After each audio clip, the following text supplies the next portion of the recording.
اسلام کو ایک گھر سے تشبیہ دی ہے، ایک گھر، ادخلوا فی السلم، مسجد کے اندر آ جاؤ. جیسے میں کہتا ہوں بھائی مسجد کے اندر آ جاؤ، تو اللہ تعالیٰ کہہ رہا ہے اسلام کے اندر آ جاؤ، پورے کے پورے اسلام کے اندر آ جاؤ.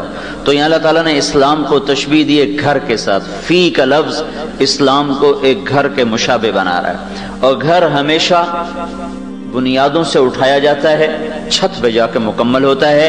گھر بنانے کا یہی نقشہ شروع سے چلا رہا ہے، بنیاد لوگ اٹھاتے ہیں اور پھر اس کے اوپر دیواریں کھڑی کرتے ہیں، چھت پہ جا کے وہ مکمل ہو کر رہنے کے قابل ہوتا ہے.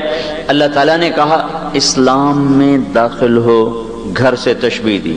اللہ تعالیٰ کے نبی کی 2 حدیثوں نے اس گھر کی وضاحت کر دی کہ یہ گھر کہاں سے شروع ہوتا ہے اور کہاں جا کر یہ گھر ختم ہوتا ہے. تو میرے نبی نے فرمایا بنی الاسلام علی 5، اسلام کی بنیاد 5 چیزیں ہیں. بنیاد اسلام